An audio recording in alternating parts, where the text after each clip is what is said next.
ውድ የፈታሪሊ ተከታታዮቻችን የሰኞ ምሽት ጥንቅራችን ላይ እንገኛለን። በዕለቱ ከተሰሙት ሀገራዊና ዓለም አቀፍ መረጃዎች መካከል የተወሰኑትን አሰባስበን በማጠናቀር ወደ እናንተ መተናል። ቆይታችሁን ከኛ ጋር እንድታደርጉ ግብዣችንን እያቀረብን ወደ ዝርዝር መረጃዎቻችን ከማለፋችን በፊት በቅድሚያ ዋና ዋናዎቹ ርዕሰ ጉዳዮች ጠቆም እናድርጋችሁ። የአዲስ አበባውና የመቀሌው የቃላት ጦርነት ተፋፍሟል። ከሁለት ዓመት በፊት በሁለት ተቃርኖ ጎራ ሆነው በፕሪቶሪያዊ ስምምነት ሰነድ ላይ ፊርማቸውን ያኖሩት አምባሳደር ሬድዋን ሁሴንና አቶ ጌታቸው ረዳ አሁን ደግሞ አንድ ላይ ሆነው ህወሓትን ወርደውበታል። በርካታ ጉዳዮች ተነስተዋል። የነገሮችን መካረር የሚያሳይ ሆነዋል። ህወሓት ያረጀ ያፈጀ ከድሮ ደብተር የሚያጠና ነውም ተብሏል። ስለ ሰራዊቱም የተባለ ነገር አለ። ጠቅለል አድርገን ይዘነዋል። በደቡብ ምስራቅ እስያዋ ሀገር ማይናማር በታጣቂዎች እጅ የነበሩት ከ400 በላይ ኢትዮጵያውያን ወደ ሀገራቸው ተመልሰዋል። አሁንም ያልተመለሱ በርካቶች መሆናቸው ተሰምቷል። ዝርዝሩን ይዘነዋል። መንግስት በያዝነው ዓመት ታይቶ የማይታወቅ ግብርን መሰብሰቡን አስታውቋል። ከአምናው ጋር ሲነጻጸርም የ74% ብልጫ ያለው ሲሆን በታሪክ ከፍተኛው ግብር ባለፉት 9 ወራት እንደተሰበሰበ ገቢዎች ሚኒስቴር አስታውቋል። ዝርዝሩን እንመለስበታለን። የዩክሬንን መጨረሻ ይወስናል የተባለው ውይይት ዛሬ ይካሄዳል። ውይይቱ የሚደረገው በዶናልድ ትራምፕ እና በቭላዲሚር ፑቲን መካከል ሲሆን ከሁለቱ ውይይት በኋላ ትራምፕ ወደ ዜሌንስኪ ስልክ ይደውላሉ ተብሏል። ዓለም በጉጉት እየጠበቀው ስላለው ውይይትና የውይይት ነጥቦችን እንመለከታለን። የሱዳን መንግስት ጦር በዳርፉር ግዛት አትሩን የተባለውን አካባቢ ከፈጥኖ ደራሽ ጦሩ ታጣቂዎች ቀምቼ ተቆጣጥሬያለሁ ብሏል። አትሩን ወታደራዊ ፋይዳው የጎላ ስፍራ ነው መባሉን አናዶሉ ጽፏል። ጀነራል አልቡርሃን በዛሬው ዕለት አዲስ ጠቅላይ ሚኒስትር መሾማቸውም ተሰምቷል። አያይዘን እንመለከተዋለን። እስከ ጥንቅራችን ፍጻሜ አብራችሁን ቆዩ። የምንለቃቸው ዕለታዊ ትኩስ ዜናዎች እንዲደርሷችሁ ላይክ፣ ሼር፣ ሰብስክራይብ ማድረግ እንዳትረሱ።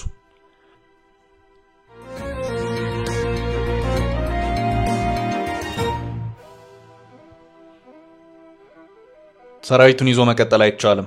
ሚኒስትሩ በመቀሌና አዲስ አበባ መካከል የተጀመረው የቃላት ጦርነት ጠበቅ ብሎ ቀጥሏል። ከሁለት ዓመታት በፊት የፕሪቶሪያው ስምምነት ሲፈረም በሁለት የተለያየ ጎራ ሆኖ በሰነዱ ላይ ፊርማቸውን ያኖሩት አቶ ጌታቸው ረዳና አምባሳደር ሬድዋን ሁሴን በአንድ መድረክ አንድ ላይ ሆነው ህወሓትን ወርደውበታል። ያረጀ ያፈጀ ከዘመኑ ጋር የማይዘምን የድሮ ደብተርን የሚያጠና ነው ሲሉም ህወሓትን ወርፈውታል። አቶ ጌታቸው ህወሓት ሰራዊቱን ይዞ መቀጠል አይችልም ሲሉም ተናግረዋል። አቶ ጌታቸው ረዳና አምባሳደር ሬድዋን ሁሴን በቀድሞ ገዢ ፓርቲ ኢህአዴግ ዘመን በተለያዩ መንግስታዊና የፓርቲ ኃላፊነቶች ያገለገሉ ፖለቲከኞች ሲሆኑ የብልጽግናን መመስረት ተከትሎ አቶ ጌታቸው የህወሓትን መስመር ተከትለው መቀሌ ሲገቡ አምባሳደር ሬድዋን ሁሴን ደግሞ ለአጭር ጊዜም ቢሆን በኤርትራ ኢትዮጵያ አምባሳደር ሆነው ያገለገሉበት ሁኔታ እንደነበር የሚታወስ ነው። አቶ ጌታቸው በህወሓት የሁለት ዓመቱ ጦርነት ወቅት በህወሓት በኩል ጦርነቱን በበላይነት ሲመራ የነበረውና ሴንትራል ኮማንድ የተባለው ቡድን አባል ሆኖ ከማገልገላቸውን ባሻገር ቃል አቀባይም ሆነው ሰርተዋል። አቶ ጌታቸው ምርጫቸውን መቀሌ አድርገው ሲጓዙ አምባሳደር ሬድዋን ሁሴን ደግሞ ብልጽግናን ተቀላቅለው በጥቂት ዓመታት ውስጥ በብዙ የፖለቲካ ኃላፊነቶች ውስጥ የታዩ ሰው ናቸው። ቀደም ብሎ በኤርትራ የፌድሪ ልዩ መልእክተኛና ባለሙሉ ስልጣን አምባሳደር በመሆን ሲያገለግሉ ከቆዩም በኋላ ከታህሳስ 17 ቀን 2012 ዓ.ም ጀምሮ ደግሞ የፌድሪ የውጭ ጉዳይ ሚኒስትር ዴኤታ ሆነው ተሹመዋል። ቀጥሎም የጠቅላይ ሚኒስትሩ የብሔራዊ ደህንነት አማካሪ ሚኒስትር ሆነው ከተሾሙ በኋላ በአሁኑ ሰዓት ደግሞ የብሔራዊ መረጃና ደህንነት አገልግሎት ዳይሬክተር ጀነራል ሆነው እየሰሩ ይገኛሉ።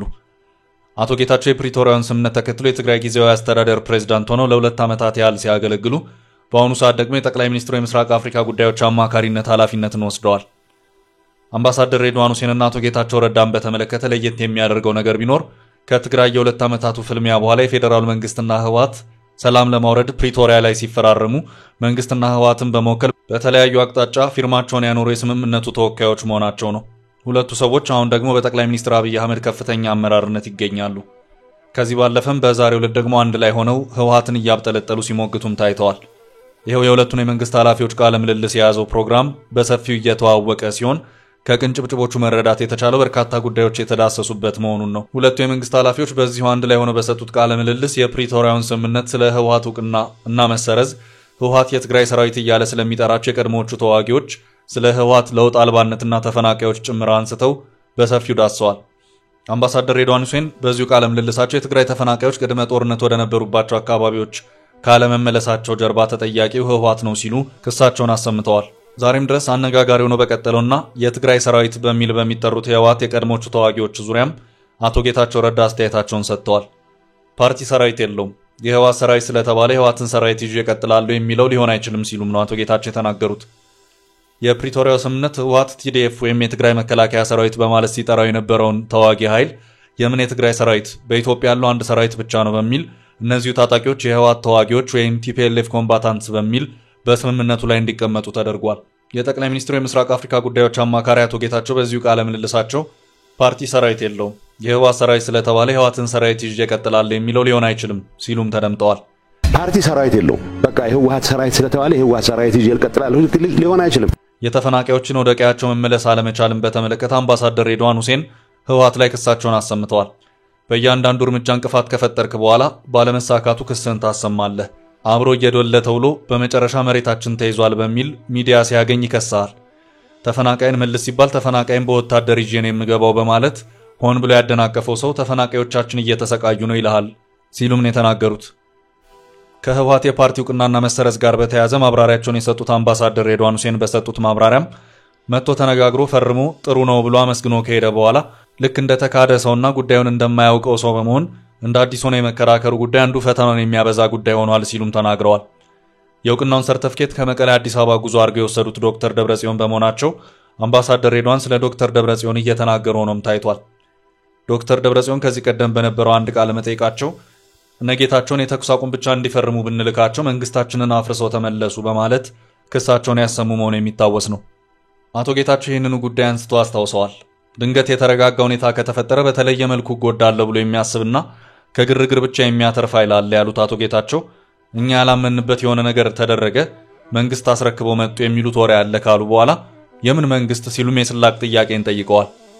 ከዚህ ውጭ አምባሳደር ሬድዋን ሁሴንም ሆኑ አቶ ጌታቸው ረዳ በዚሁ ቃለ ምልልሳቸው በህወሓት ለውጥ አልባነትም ጉዳይ የየራሳቸውን አስተያየቶች የሰጡበት ሁኔታም ታይቷል። በዚሁ ዙሪያ ቃላት ጭምር ሳይቀር መኖር ከቻለ ለአሁኑ ትውልድ ያረጀ ያፈጀ ነው ያሉት አምባሳደር ሬድዋን ሁሴን ናቸው። አዲስ ጽሑፍ ማንበብ ያልቻለ ሰው ይዞ መቀጠል የሚፈልገው ድሮ ያጠናትን ነው ሲሉ በህወሓት ላይ የተሳለቁት ደግሞ አቶ ጌታቸው ናቸው።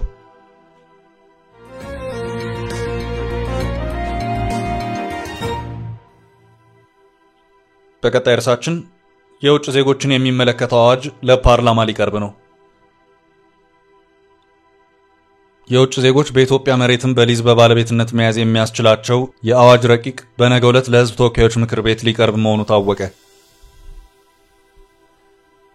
ኢትዮጵያዊ ዜግነት የሌላቸው ግለሰቦች በኢትዮጵያ መሬትን፣ የመኖሪያ ቤትን ወይም ተያያዥ ግንባታዎችን በባለቤትነት ለመያዝ ቢያንስ 150,000 የአሜሪካ ዶላር ሊመድቡ እንደሚገባ በአዲሱ አዋጅ የተደነገገ መሆኑን መረጃውን ያሰራጨው ኢትዮጵያ ኢንሳይደር አስታውቋል። የውጭ ዜጎች በኢትዮጵያ የማይንቀሳቀስ ንብረት ባለቤት ወይም ባለ ይዞታ የሚሆኑበትን አግባብ ለመደንገግ የወጣውን ይህን አዋጅ የሚኒስትሮች ምክር ቤት ተወያይቶ ለፓርላማ የመራው ከ2 ሳምንት በፊት መሆኑን ያስታወሰው ዘገባው አዋጁ የተዘጋጀው የውጭ ዜጎች በኢትዮጵያ የመኖሪያ ቤት ባለቤት የሚሆኑበት ወይም ለመኖሪያ ቤት ግንባታ የሚውል መሬት የሚያገኙበትን ህጋዊ አሰራር ለመዘርጋት እንደሆነ በመግቢያው ላይ መደንገጉንም አክሎ አመልክቷል። መኖሪያ ቤት ማለት ለግለሰብ ወይም ለቤተሰብ መኖሪያነት የሚያገለግል ለንግድ ዓላማ መዋል የማይፈቀድ ቤት እንደሆነ በአዋጅ ረቂቁ የትርጓሜ ክፍል ላይ መቀመጡን ያተተው ዘገባው ሆኖም ይህን መሰሉን ቤት ለመኖሪያነት ዓላማ የማከራየት መብት የተጠበቀ መሆኑን አዋጁ አመልክቷልም ብሏል።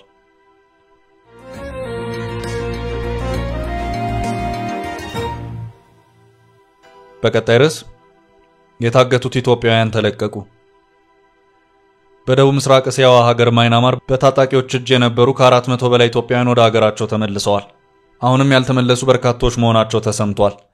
ባለፉት 2 ሳምንታት ውስጥ በማይናማር በታጣቂዎች እጅ የነበሩት 477 ኢትዮጵያውያን ወደ ሀገር ተመልሰዋል። በአካባቢ የሚገኙ መንግስታዊ ያልሆኑ ድርጅቶች ለቀሪዎቹ 300 ገደማ ኢትዮጵያውያን የአውሮፕላን ትኬት የመግዛት አቅም እንደሌላቸው በመግለጻቸው ቀሪዎቹ ተጎጂዎች መቼና እንዴት ሊመለሱ እንደሚችሉ እስካሁን እንዳልታወቀ ቢቢሲ በዘገባው አመልክቷል። ከየካቲት ጀምሮ ለ3 ወራት ዴሞክራቲክ ካረም ቤኔቮለንት አርሚ ዲኬቢኤ እና ቦርደር ጋርድ ፎርስ ቢጂኤፍ በተባሉ ለታጣቂዎች እጅ የቆዩት ኢትዮጵያውያን ወደ ሀገር መመለስ የጀመሩት ከ2 ሳምንት በፊት ሚያዝያ 29 2017 ዓ.ም ነበር። ታይላንድ ውስጥ ጥሩ ክፍያ ያለው ስራ እንደሚያገኙ ቃል ተገብቶላቸው ከሀገር የወጡት ኢትዮጵያውያን በታጣቂዎች እጅ ከመውደቃቸው አስቀድሞ የሳይበር ወንጀል በሚፈጸምባቸው ካምፖች ውስጥ ለግዳጅ ሰራተኛነትና ለስቃይ ተዳርገው ነበር። ካምፖች የሚገኙባቸውን አካባቢዎች የሚቆጣጠሩ ታጣቂዎች የካቲት ወር ላይ ተጎጂዎችን ማስወጣት የጀመሩ ሲሆን የተወሰኑ ኢትዮጵያውያን ደግሞ አምፀው በመውጣት በታጣቂዎች እጅ ገብተዋል። ሁለቱ ታጣቂዎች ኢትዮጵያውያኑን ጨምሮ ያስወጧቸውን የተለያዩ ሀገር ዜጎች በተለያዩ ጊዜያዊ መጠለያዎች ውስጥ አስቀምጠዋል። 3 ወራትን በመጠለያዎች ውስጥ ከቆዩት 751 ኢትዮጵያውያን መካከል ከግማሽ በላይ በ2 ሳምንት ውስጥ የተመለሱት በህንድ ኒው ዴልሂ የሚገኘው ኤምባሲ ሀገሪቱን ዜጎች ምልሰት የሚያሳልጥ ተወካይ ወደ ታይላንድ መላኩን ተከትሎ ነው። ኢትዮጵያውያኑ ጉዟቸውን የሚጀምሩት በሚያንማር ከሚገኙት መጠለያዎች ወጥተው ወደ አጎራባቿ ታይላንድ በመሻገር ነው። ወደ ታይላንድ ከገቡ በኋላ ደግሞ አየር ማረፊያ ወደሚገኝባት ዋና ከተማ ባንኮክ በአውቶቡስ ይጓዛሉ። ለዚህ ጉዞ በአንድ ሰው $1100 የአሜሪካ ዶላር ገደማ የሚያስፈልግ ሲሆን ይህን ወጪ የሸፈነው የኢትዮጵያ መንግስት ነው። በዚህ መንገድ ከሚያዝያ 29 እስከ ባለፈው ሳምንት ቅዳሜ ግንቦት 9 2017 ዓ.ም ድረስ 477 ኢትዮጵያውያን መመለሳቸውን የቤተሰቦች ኮሚቴ ሰብሳቢ ወይዘሮ አበበች ሲመልና ተመላሾች ተናግረዋል። በመጠለያ የሚገኙ ኢትዮጵያውያን አስተባባሪና ከተመላሾች አንዱ የሆነው አዳነ ፍቅሬ እንደሚናገረው አሁን ከተመለሱት ተጎጂዎች መካከል 360 ገደማው ጊዜው ከ1 ዓመት ያላለፈ መመለሻ አውሮፕላን ትኬት የነበራቸው ናቸው። 120 የሚጠጉት ቀሪዎቹ ኢትዮጵያውያን ደግሞ ጊዜው ያለፈበት ወይም ባመጧቸው ደላሎች የትኬቱ ገንዘብ ተመላሽ ወይም ሪፈንድ የተደረገባቸው ናቸው። እነዚህ ኢትዮጵያውያን የመመለሻ ትኬት የተቆረጠላቸው ታይላንድ ውስጥ በሚገኙ መንግስታዊ ያልሆኑ ድርጅቶች እንደሆነ አዳንና ወይዘሮ አበበች ተናግረዋል። ኢትዮጵያውያኑን ለመመለስ ገንዘብ እያሰባሰቡ የነበሩት መንግስታዊ ያልሆኑ ድርጅቶች ብዙ ትኬቶችን በቀጥታ ከኢትዮጵያ አየር መንገድ ሲገዙ 20% ቅናሽ እንደሚያገኙ እንደተገለጸላቸው ከዚህ ቀደም ተናግረው ነበር። መንግስታዊ ያልሆኑ ድርጅቶች ምንጮች ትኬት ለሌላቸው ለሁሉም ኢትዮጵያውያን የአውሮፕላን ትኬት ለመቁረጥ የሚያስችል ገንዘብ እንደሌላቸውም ገልጸው ነበር። ይህ የገንዘብ እጥረት አሁንም በታጣቂዎች መጠለያ ውስጥ ባሉት ኢትዮጵያውያን የመመለስ ጉዳይ ላይ ስጋት መፍጠሩን ተመላሾች ገልጸዋል።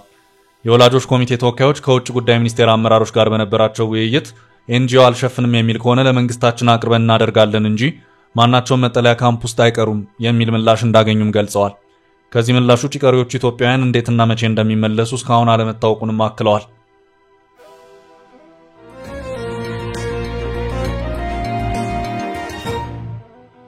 በቀጣይ መረጃችን መንግስት በያዝነው ዓመት ከግብር ወደ 1 ትሪሊየን የተጠጋ ብር እንደሚሰበስብ አስታወቀ። የገቢዎች ሚኒስቴር ባለፉት 9 ወራት ብቻ ከ649 ቢሊዮን ብር በላይ ገቢ ሰብስቤያለሁ ሲል አስታውቋል። ይህም ካለፈው ዓመት ጋር ሲነጻጸር በ74% ብልጫ አለው ያለ ሲሆን በገንዘብ ሲሰላ ካለፈው ዓመት በ279 ቢሊዮን ብር ጭማሪ አሳይቷል። እስካሁን ከተሰበሰበው ገንዘብ 346 ቢሊዮን ብር ገደማው ከሀገር ውስጥ ታክስ የተሰበሰበ ሲሆን 307 ቢሊዮን ብር የሚሆነው ከኤክስፖርት ታክስ የተገኘ ነው ተብሏል። መንግስት ከዚህም በላይ ታክስ የመሰብሰብ እቅድ እንዳለውና የኮንትሮባንድ ንግድና ታክስ ማጭበርበር እንቅፋት እንደሆኑበትም መግለጹን ዘገባው አመልክቷል። ከ640 በላይ ድርጅቶች በታክስ ማጭበርበር እንደተለዩም ተነግሯል። ከነዚህ ውስጥ 235 የሚሆኑት ሐሰተኛ ደረሰኝ የተገኘባቸው ሲሆን ይህም ከ3.4 ቢሊዮን ብር በላይ መንግስትን አሳጥተዋል ተብሏል። 584 ድርጅቶች ኦዲት ተደርገው ከነቅጣቱ 25.8 ቢሊዮን ብር በላይ እንዲከፍሉም ተወስኖባቸዋል። በአጠቃላይ በታክስ ማስከፈል ሂደት ሊጭበረበር ከነበረው ውስጥ 26 ቢሊዮን ብር ገደባ አስመልሻለሁ ሲል መንግስት አስታውቋል። መንግስት በያዝነው ዓመት ከፍተኛ ግብር ጥሎብናል ሲሉ ነጋዴዎች ሲገልጹ እንደነበር አስታውቋል። ይህ ግብር ከኢኮኖሚ ማሻሻያው ጋር ተያይዞ የመጣ እንደሆነ ባለሙያዎች ይናገራሉ። በተለይም ብድር የፈቀደው IMF ድጎማዎች እንዲነሱና መንግስት የሚያስከፍለውን የታክስ መጠን እንዲጨምር በተደጋጋሚ ሲወተውት እንደነበር ይታወሳል። በአጠቃላይ መንግስት በያዝነው ዓመት ከ1 ትሪሊየን ብር በላይ ከግብር እንደሚሰበስብ አስታውቋል።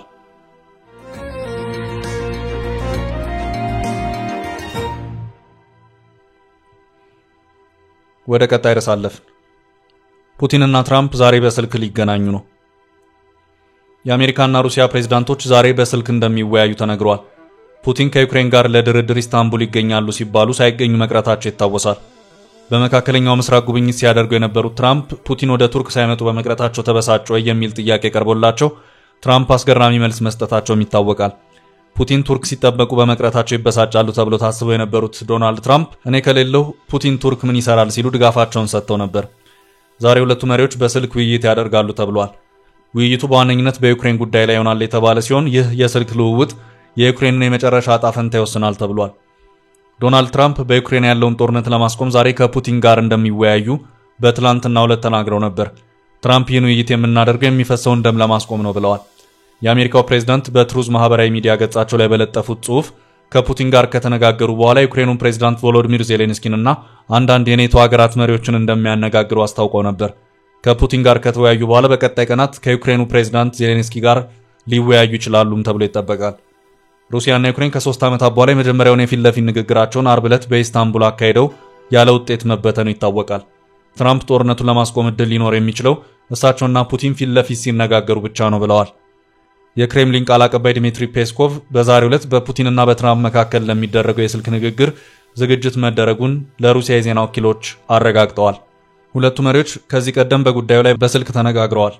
ፔስኮቭ ለታስ የዜና ወኪል እንደተናገሩት ውይይቱ በጥሩ መስመር ላይ ነው። ትራምፕ በትሩዝ ማህበራዊ ሚዲያ ላይ ውጤታማ ቀን እንደሚሆን ተስፋ እናደርጋለን። የተኩስ አቁም ይኖራል። እናም ይህ በጭራሽ መከሰት ያልነበረበት በጣም ኃይለኛ ጦርነት ያቆማል ብለዋል። የአውሮፓ መሪዎች ሩሲያ ለ30 ቀናት የሚቆይ የተኩስ አቁም ስምምነት ላይ እንድትደርስ እየጠየቁ ነው። የዩናይትድ ስቴትስና የሩሲያ መሪዎች የተኩስ አቁም ስምምነትን እንዲሁም በመካከላቸው ሊኖር ስለሚችለው የመሪዎች ስብሰባ ላይ መክራሉ ተብሎ ይጠበቃል። ሞስኮ ትራምፕ በሚፈልጉ ፍጥነት ባትንቀሳቀስም የአሜሪካን የሽምግልና ጥረቶች በደስታ መቀበሏን ቅዳሜ ዕለት በአሜሪካ የውጭ ጉዳይ ሚኒስትር ማርኮ ሩቢዮና በሩሲያ አቻቸው ሰርጌይ ላቭሮቭ መካከል በነበረው የስልክ ውይይት አስታውቃለች። በቀጣይ መረጃ የጦሩ አዲስ ድል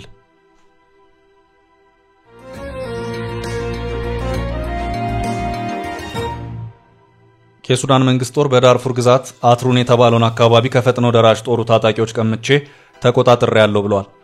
አትሩን ወታደራዊ ፋይዳ የጎላ ስፍራ ነው መባሉን አናዶሉ ጽፏል። ይህን አካባቢ ከአርኤስኤፍ ለመቀማት በተካሄደው ውጊያ የሱዳን መንግስት ጦር ተባባሪዎችም አብረው ተሰልፈው ነበር ተብሏል። በውጊያው የፈጥኖ ደራሽ ኃይሉ በሰውም ኃይል ሆነ በቁሳቁስ ከፍተኛ ኪሳራ እንደገጠመው የሱዳን መንግስት የጦር ሹሞች ተናግረዋል። በጄኔራል ሄሚት የሚመራው የፈጥኖ ደራሽ ጦሩ የአትሩንን አካባቢ የተቆጣጠረው ከወርፊት በተካሄደው ውጊያ እንደነበር መረጃው አስታውሷል። ፈጥኖ ደራሽ ኃይሉ የአትሩን አካባቢ መልሶ ተቀምጧል ስለመባሉ ማረጋገጫ የሚሆን ማስተባበያ አልሰጠም። የሱዳን መንግስት ጦር እና አርኤስኤፍ በመካከላቸው ጦርነት ማካሄድ ከጀመሩ ከ2 ዓመታት በላይ ሆኗቸዋል። ይህ በእንዲህ እንዳለ ጀነራል አልቡርሃን በዛሬው ዕለት አዲስ ጠቅላይ ሚኒስትር መሾማቸውን ተሰምቷል። የሱዳን ወታደራዊ መንግስት መሪ የሆኑት ጀነራል አብዱል ፈታህ አልቡርሃን በዛሬው ዕለት ጠቅላይ ሚኒስትር መሾማቸውን ገልጸዋል። የአገሪቱ ህገ መንግስት በሰጣቸው ስልጣን መሰረት ይህን ሹመት መስጠታቸውን የገለጹት አልቡርሃን ይህንን የሚገልጽ አዋጅም ይፋ አድርገዋል። በአዋጁ መሰረት ዶክተር ካሚል አልጣይብ ኢድሪስ አብዱል ሐፊዝ ከዛሬ ጀምሮ ጠቅላይ ሚኒስትር ሆነዋል። የተሾሙት ጠቅላይ ሚኒስትር በዓለም አቀፍ መድረክ ላይ የሚታወቁ ሲሆኑ በአንድ ወቅት የዓለም የአእምሮአዊ ንብረት ድርጅት ዋና ዳይሬክተር ሆነውም የሰሩ ናቸው። ለዛሬ ያዝንላችሁ ርዕሰ ጉዳዮች እዚህ ላይ ቋጨን። ላይክ፣ ሼር እና ኮሜንት በማድረግ ለቻናላችን ድጋፋችሁን መግለጽ እንዳትዘነጉ እያልን